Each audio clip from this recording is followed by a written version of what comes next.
ja ne govorim po srpski, ali sam veoma srećen da budem s vama i među vama. Bravo!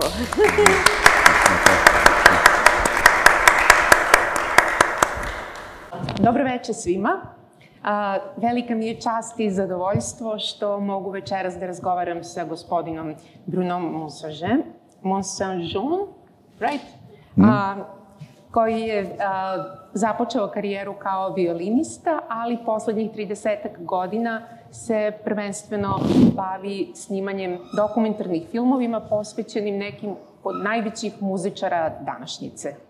I drago mi je što ćemo posle ovog našeg razgovora imati prilike da u ovoj bioskopskoj sali pogledamo njegov film, snimljen sredinom 90-ih, koji je posvećen velikom jevrejsko-britansko-američkom violinisti Jehudi Menjuhinu i film se zove Violina veka, gde, dakle, Jehudi se posmatra kao najveći violinista 20. veka. Ja ću vam sada samo najpre izdvojiti nekoliko najzanimljivijih momenta iz vrlo bogate i vrlo impresivne biografije gospodina Monsažona. Dakle, on je parijski koncertni violinista koji se, dakle, veoma uspešno bavi i snimanjem dokumentarnih filmova o muzičarima. Snimio je filmove o nekima od najvećih muzičara današnjice kao što su Nađa Boulanger, Jehudi Menjuhin, Marej Peraja, Glenn Gould, Svjatoslav Richter, Viktorija Postnikova, Gennadij Roždestvenski, Michael Tilson Thomas, Zoltan Kočiš, Friedrich Gulda, Porto Lerje, Julius Kačin, Dietrich Fischer-Dieskau, David Oistrakh, Julija Varadi, znači bukvalno who is who od svetskih muzičara. I takođe on je bio jedan od prvih reditelja koji je otkrio mladog Valerija Sokolova, gosta našeg festivala Strings, o kome je snimio prvi film kada je Valerij imao samo 17 godina. I na neki način to je bilo njegovo veliko lansiranje u svet. Između ostalog, dakle, snimio je nekoliko velikih ciklusa posvećenih Davidu Oistrakhu, Glennu Gouldu, Menjuhinu samom, zatim Viktoriji Postnikovoj. Osvojio, ja sam tu uspela da prebrojim, sigurno oko 50 nagrada za svoje filmove, što je zaista impresivno. I što je još važnije, uspeo je da dođe do ekskluzivnog materijala. Višegodišnjim istraživanjem došao je do materijala za koji se verovalo da je izgubljen ili da ne postoji. Uspeo je da dođe do tih zvučnih zapisa starih violinista, dakle da nemamo samo sliku, već i ton, da zaista čujemo kako su oni svirali kada su bili na vrhuncu svojih snaga i moći. Mi ćemo sada voditi razgovor na engleskom jeziku. Ja ću posle svakog odgovora prevesti ukratko šta je gospodin Monsažon rekao i nadam se da ćete uživati. So that was our short introduction, and I'm very happy to welcome you here to Leskovac and to the festival Strings. So let's begin with the violin. How did you fall in love with the instrument, and how did you begin to play? Oh, well, it was a very simple fact that I first heard a recording of, actually it was Menuhin playing when he was a young man. I heard him on a record, and he was playing the Hungarian dance in B minor by Brahms, transcribed by Joachim.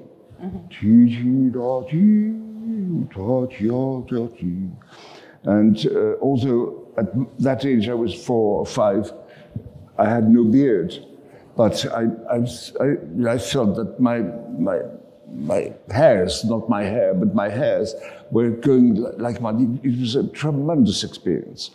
And it is exactly at that time that I decided I would be a violinist. Okay. Dakle, gospodin, pitala sam ga kako se zaljubio u violinu kao instrument i on kaže da ga je zapravo upravo Menjuhin inspirisao da postane violinista.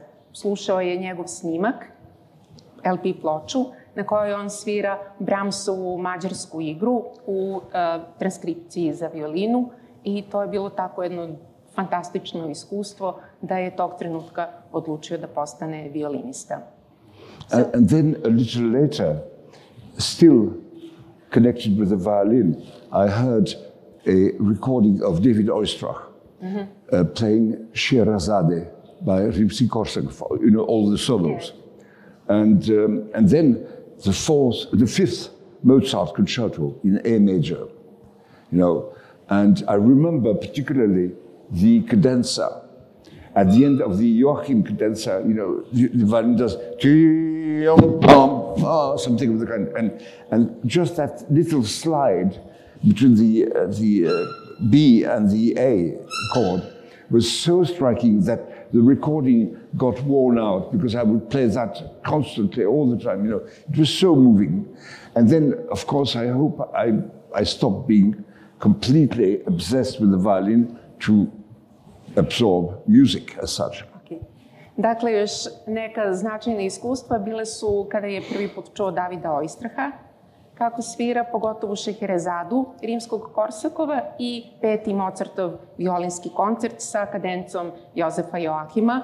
I kaže da je toliko slušao tu ploču da se ona izlizala od stalnog okretanja. I dakle, to je bila prva ljubav violina, međutim kasnije je naravno proširio tu svoju ljubav na muziku uopšte. So when you were listening to those LP records as a boy, did you ever dream that you would get a chance to get to know these famous musicians or that you would get a chance to film the movies about them? Well, I don't think so, not at that age. Because, first of all... Did you dream about meeting them? No, but you see, a performer, when one is 5, a performer or even a composer, it's not a clear notion. A composer who is writing, is music written, is music composed? I didn't know. It was just that extraordinary fact that I heard the violin with such intensity. And I wouldn't have thought of meeting any of these people. It came a little later, of course, then when I started playing the violin. And I used to play the piano before that. And my parents were a bit scared that I was, all my attention was geared towards music. And they were a bit scared about that. But, nevertheless, I got a violin finally. And by the time I got a violin, I knew most of the repertoire by memory. Because I bought music scores and everything constantly. I had already an enormous musical library. Oh, fantastic. Dakle, ja sam ga pitala da li je tada kao dečak sa svojih 5-6 godina mogao da pretpostavi da će jednog dana biti u prilici da upozna sve ove velike muzičare. Naravno, kaže da kao tako mali dečak to nije mogao da zna, nije pravio ni razliku između toga šta je kompozitor, šta je izvođač, nije imao svest o tome da se muzika zapisuje, ali je već tada počeo da pravi svoju ogromnu kolekciju ploča. I kaže da je najpre počeo da svira klavir, ali je sve vreme zapravo želeo violinu i u nekom trenutku je prešao na violinu i kaže da je u vreme kada je počeo da svira violinu već gotovo ceo glavni violinski repertoar znao napamet. Jer je imao već toliko veliku kolekciju i toliko toga je slušao i tako je dakle zapamtio svu tu muziku. You have a phenomenal memory. I do. Sorry. So where did you study music and who were your teachers? Well, look, the thing was that I was allowed to have lessons on the violin. I had begged, I wanted a violin. And my parents, when I finally got the violin, my parents said to me, I would not have lessons until I became first at school. Okay. And I was last. Oh. So it took me 3 months to become first. And that's called motivation. Motivation is very strong. And then I had my first teacher. And of course, since when I came to the first lesson, I think I played to her, her name was Mademoiselle Carré. And I played to her a Handel sonata, D major, and the poem by Chausson, or part of it rather, because I had a violin for 3 months alone. So I was groping my way around, but since I'd gone to many concerts, I had observed violinists. So at the beginning, the violin was very natural to me. It was without any problems. Dakle, kada je počeo da uči violinu, roditelji su mu postavili uslov zapravo. Rekli su, tek kada postane najbolji u svom razredu, onda može da počne da uzima časove violine. A on je u tom trenutku bio jedan od najlošijih učenika i trebalo mu je 3 meseca, toliko je bio motivisan da od najgorih đaka postane najbolji. I onda su mu dozvolili da počne da uzima časove violine i kaže da mu je od starta to išlo veoma prirodno zato što je išao na toliko koncerata i toliko toga slušao da je onda sasvim prirodno mogao da se snađe na instrumentu. And the poor Mademoiselle Carré did not believe. She thought I had taken many, I had played violin for quite a few years. In any case, the great advantage of that wonderful woman was that she had a healthy position. Everything that she taught was of good nature. But also she had 2 friends, 2 old maids as well, old maidens, and one was playing the piano, another one was a cellist. And so I started playing trios and all of that immediately.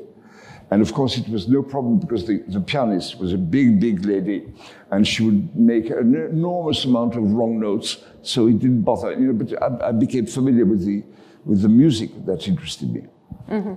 Dakle, kaže da je jedna od najboljih stvari vezanih za njegovu prvu profesorku violine bila ta što ona imala tu jako prirodnu postavku ruke i što je imala 2 dobrih prijatelja koji su bili violončelista i pijanist. Tako da su oni, praktično je Bruno od svojih početaka krenuo da svira i u triju. E sad, nažalost, osoba koja je svirala klavir je puno grešila, nije baš mogla da ubode svaki ton tačan, ali to im nije smetalo. I kaže da je njegova prva profesorka violine zapravo bila šokirana kad je shvatila da je on početnik. Jer je ona mislila da je, samim tim što se tako dobro snalazio na instrumentu, mislila da je on zapravo već uzimao časove, nije mogla da poveruje da je on zaista tu potpuni početnik. And then I entered the conservatoire, and that was a very negative experience, because the teaching at the conservatoire consisted mainly in the fact that you had to copy all the bowings and all the fingerings of the professor, of Herr Professor. And I didn't like that. I thought that interpretation, if you want to have a personal interpretation, you have to have your own outlook and your own decisions. Then you can discuss these options. But I did not want to be taught what to do. So that was the rather negative experience. Dakle, kaže da je zapravo za njega iskustvo studiranja na konzervatorijumu bilo dosta negativno, jer se tada suočio sa tom jednom šablonskom nastavom gde se od učenika očekivalo da moraju da kopiraju prstored, poteze gudalom i sve od svojih profesora. Da rade tačno, identično kako im profesor kaže. Međutim, njegov duh je bio takav da je zahtevao slobodu i on je smatrao da prava interpretacija ne može da se zasniva na tome da vam neko nacrta tačno šta treba i kako da radite. Tako da, eto, to je bilo jedno negativno iskustvo za njega. And so, also in terms of repertoire, I remember one day, Monsieur Maître, as we called him, Renard, imposed on me the 5th concerto by Vieuxtemps. And I was not interested in that kind of music. I really hated it. And then something absolutely extraordinary happened. Yehudi Menuhin was giving a series of master classes in England, in Dartington. And I came to Dartington and I was allowed in the class. There was a competition, and I was admitted. And well, I will tell you what happened afterwards. Aha, dobro. Dakle, kaže, još jedna stvar koja mu se nije dopadala na konzervatorijumu je to što je morao da svira repertoar koji su mu profesori dali. Čak i ako su to bile kompozicije koje mu se uopšte nisu sviđale. Međutim, imao je tu veliku sreću da se desilo da je Minjuhin držao majstorski kurs u Engleskoj, koji je bio vezan za jedno takmičenje, tako da se njemu ukazala prilika da ode tamo i da pohađa u stvari taj kurs i da se prvi put upozna sa Minjuhinom. I sad ćemo čuti šta se onda desilo. And so Yehudi was not about fingerings or, he was trying to understand what you wanted to say. He was trying to make you become you to the fullest, which was an unbelievable experience. With the gentleness that was his, and that became the beginning of a fantastic friendship. Because right after those weeks of master classes, he engaged me to play the Bach double concerto with him. And naturally, playing that wonderful work with this extraordinary violinist made me, still today, the first impression was so glorious. There was one thing which he did in a way that I heard no other musician do. He had a very special tone production. His tone was absolutely his own. It was his voice, and which you can recognize in, when he tunes the violin, it's Menuhin playing. We're going to be able to hear that. You will hear it, of course. Yeah. And so when you played with him, which happened to me quite a few times, you had the impression that he was not saying, look, play with me and imitate or whatever. No, it was not. What he said to you was, this is not only my sound. My sound is yours. I give it to you. That kind of teaching or approach to music was the most rewarding that one can think of. And now, the beginning of that friendship led to what was to become later quite a monument. Mm-hmm. Dakle, šta se desilo? Nakon svih ovih dosadnih profesora na konzervatorijumu, Minjuhin je sada Bruno otvorio jedan potpuno novi svet, jer on više nije toliko vodio računa o prstoredu i o tim nekim tehničkim stvarima, već je prosto želeo da svaki mladi muzičar iskaže sebe, da postane to što jeste. A s druge strane, pošto je Minjuhin imao taj jedan vrlo specifičan ton, koji ćemo moći da čujemo posle kad budemo gledali film, on je zapravo rekao Brunu, evo ti ovaj moj ton. Znači, radio je sa njim na tom kvalitetu tona, na kvalitetu izraza, na tome da dobije pravu svest o tome šta znači biti muzičar i kako sebe izraziti. I ono što je bio, da kažem, početak jednog velikog prijateljstva, koje kasnije dovelo i do snimanja filmova i tako dalje, rezultovalo je u tome da je Minjuhin pozvao Bruna da zajedno sviraju Bachov dvostruki koncert.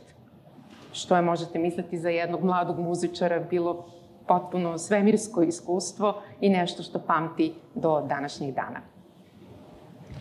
Okay, so because of the time restriction, we're going to skip a few decades, and now I'm going to ask you, how did you become a filmmaker? Did you discover this gift or interest in making films early on, or was it a later development? No, it was quite early. What happened was that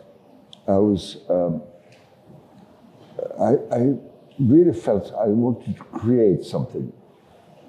And the act of creation, I used to compose a lot. It was говно, as they say in Russian, absolutely nothing.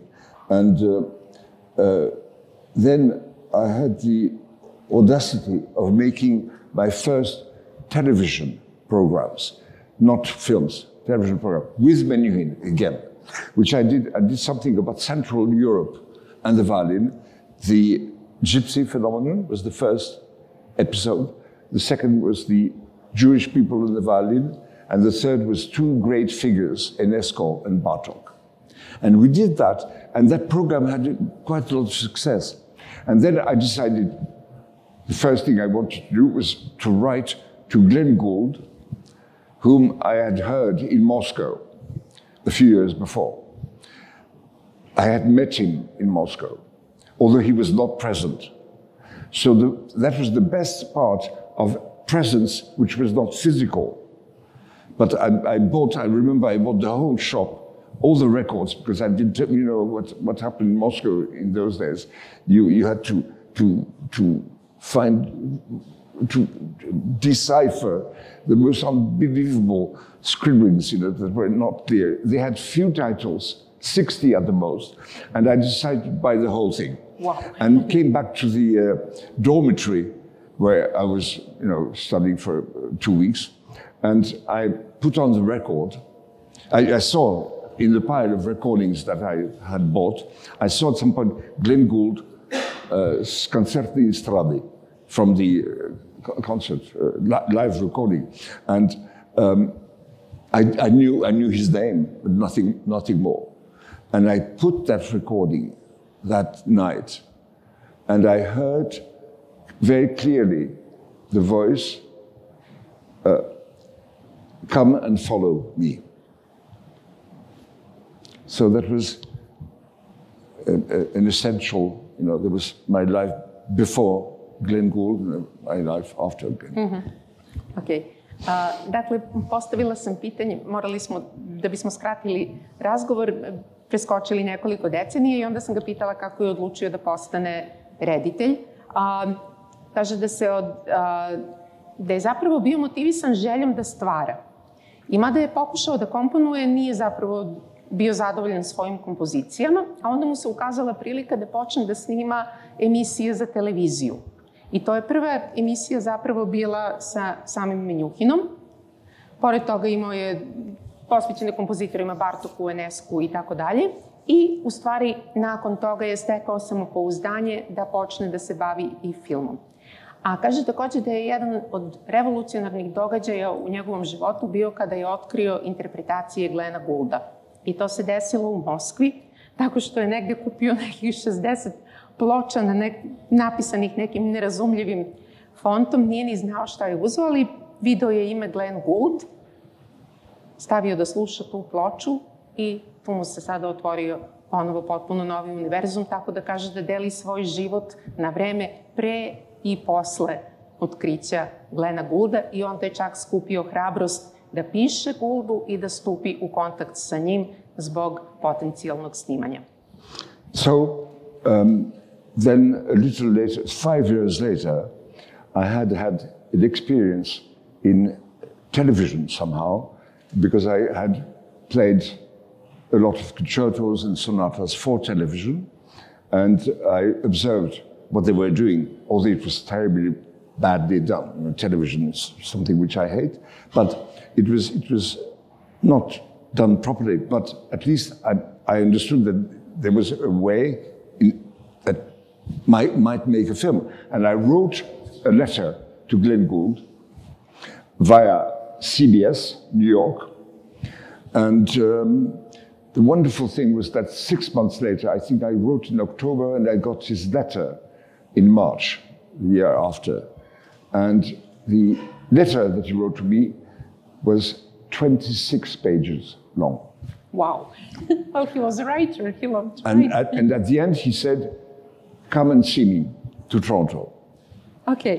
Dakle, posle 5 godina Bruno je napisao pismo Glenu Gouldu preko diskografske kuće CBS Europe i nakon nekoliko meseci stigao je odgovor od Glena na 26 strana.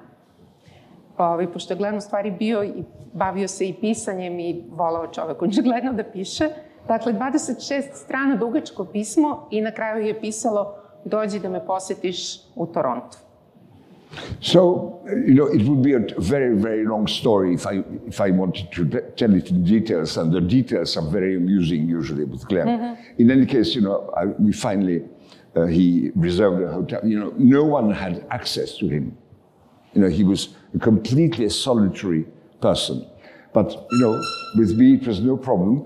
And finally I saw this extraordinary man come to the room where I was in the hotel which he had reserved for me. And he rang the bell at 3 o'clock in the afternoon. And it was a very, very, very hot summer day. He was wearing a big overcoat, scarves, gloves, snow boots, and he looked like some kind of a ghost. And I opened the door, he came in, got all that stuff off, and we started talking straight away about the films that I was thinking about and what his reactions might be. And so he came into the room at 3 o'clock in the afternoon and left at 6 o'clock the next morning. Wow. Yeah. And no talks about food, about anything except tea. And he managed to, we had managed to have some tea. But the conversation, which started about Menuhin, whom I had seen the day before in California, and they had recorded together Beethoven, Bach, and Schoenberg. And so we had the most wonderful and amusing and exhilarating and inspiring conversation for those 12, 15 hours in a row. And the next 2 days were spent visiting various studios, talking about the whole project. And finally, after 3 days of that, he drove me back to the airport and said, I will feel very comfortable making the films with you. Yeah, so basically that was the audition. He wanted to meet you and to see what you connected. It was more than that. I had to pass a test, a test of colors. And if I had not succeeded, that would it wouldn't have worked with you. And a test which lasted at least 40 minutes, where he asked me about my favorite colors and the way they would match. And if I had answered things that didn't please him, he would have said goodbye, and that was the end. Before that, he did already have some experience filming for the television in America, right? He had what? Hosting. Glenn, did he have this prior experience before you embarked on filming? Because he was doing some television specials. He had an enormous experience in television. He was like hosting these shows where he also performed, but also talked. No, he wouldn't do that. He did that as a joke. But no, he had an enormous experience of television, but that was television. And I think that the reason he accepted me was that I was bringing perhaps him a broader vision of what could be done. That's for sure. Now the translation, sorry. Dakle, poznanstvo sa Gouldom je bilo jedno čudesno iskustvo, prvo zato što je on imao reputaciju da je do njega nemoguće doći i da živi jako povučeno, da je usamljenik, da je tako malo izolovan čovek. Međutim, eto, oni su se pronašli kao srodne duše i istog sekunda uspostavili komunikaciju. Kada je Glenn prvi put došao kod Bruna u hotelsku sobu, kaže, bio je jako topao letnji dan, a ovaj je bio zabundan od glave do pete. Nosio je kaput, šal, kapu, čizme, rukavice, plašio se strašno hladnoći i onda kako je ušao kod njega, onda je počeo da skida sve te slojeve odeće sa sebe i onda su počeli da pričaju i pričali su od 3 popodne do 6 ujutro, bez zaustavljanja. I nekoliko dana su tako intenzivno razgovarali gde je Bruno između ostalog morao i da položi test razlikovanja boja kod Goulda. Dakle, baš ga je onako testirao na različite načine da vidi da li bi mu bio dobar saradnik i na kraju je rekao da, to je to, radit ćemo zajedno. I forgot to say that I was treated to a most unbelievable piano recital because he didn't have a piano, but there was a piano which he used for recordings in a gigantic commercial center, on the 6th floor, and we went there and we had to take off the envelope, and he sat at the piano and he played for 6 hours. Wow. There was almost nothing written for the piano. He played the entire Elektra by Strauss. Wow. He played to me the 5th Symphony by Schubert. He played some Schoenberg Lieder, And then, what else? It was absolutely unbelievable. All from memory. And of course. And then he played one piano piece, which was the Hindemith Third Sonata. And then he started embarking on Capriccio by Strauss when we had to leave, because we had an appointment somewhere else. But it was absolutely staggering to get. He was still in his coat, sitting like under the piano, a caribou, and the most beautiful music and all of that incredible exploit, podvig, which was incredible. The perils of being a genius. Yeah. Dakle, kada su prvi put otišli u studio, gde je trebalo da se snima i gde je bio taj neki predivni klavir, dolazi Glenn tako sav zabundan sa onom svojom stoličicom, kako on uvek sedao ispod klavira, i kaže, seo je za klavir i svirao 6 sati bez zaustavljanja. Napamet, i to ne kompozicije pisane za klavir, već Schubertovu 5. sonatu, celu elektru Richarda Straussa, Hindemitovu 3. sonatu za klavir i tako dalje. Jednostavno čovek je bio genije sa svim dobrim i lošim stranama koje to nosi, ali prema Brunovom iskustvu uglavnom su bile dobre. This was the initial time that I was going to spend 10 years working with him until his very death.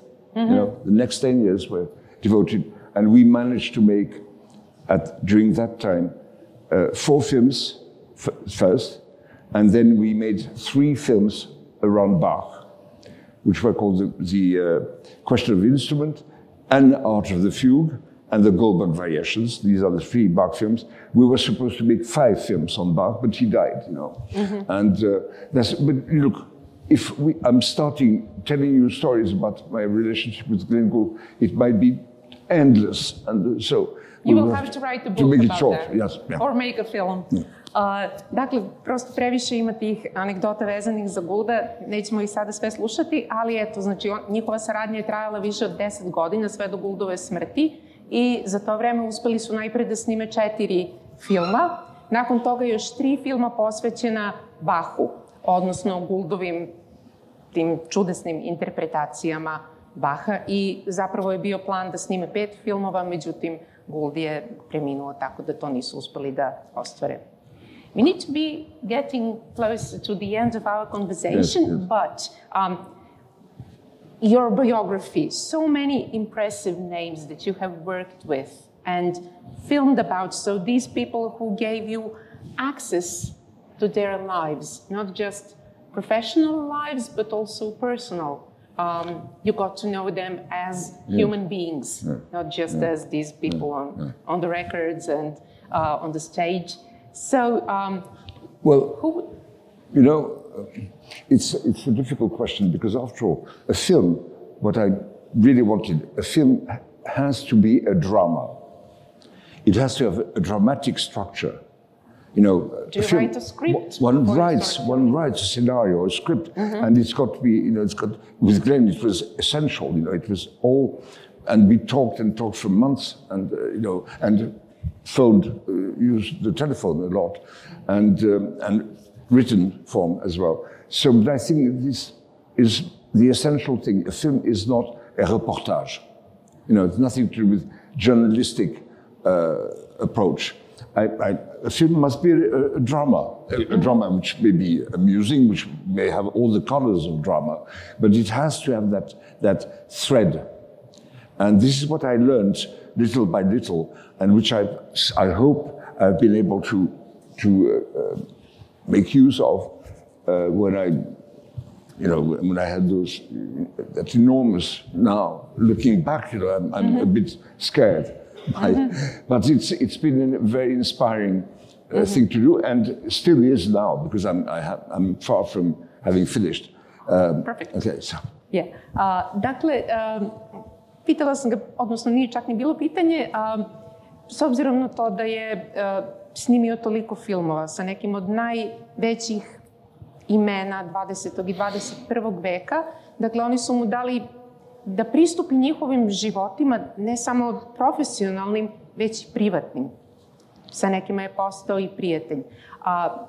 Kako je bilo iskustvo snimanja. Međutim, Bruno kaže da zapravo film, da bi bio dobar, dakle, film kao medij, mora da bude drama.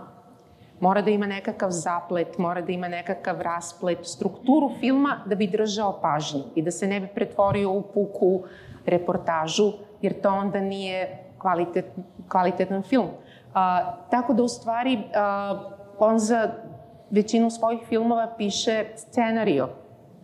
Pa, dakle, snima se na osnovu scenarija, scenario se razvija u saradnji sa muzičarima, konkretno kaže opet sa Gouldom da su oni mesecima i mesecima razgovarali oko svakog filma, pripremali taj scenario kako da naprave da taj finalni proizvod bude i zanimljiv gledaocima, da to ne bude samo neka linearna priča. So perhaps, since we're going to see a film, why this particular film? You know, I have made, I think, 15 films with Menuhin.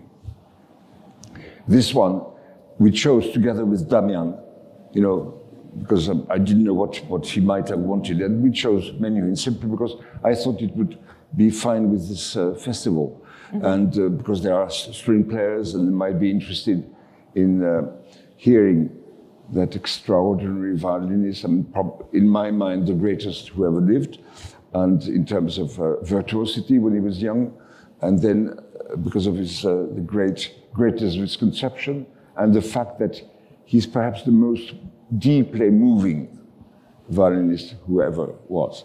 And so I know it's a rather long film because it's telling, it's a kind of retrospective of his life.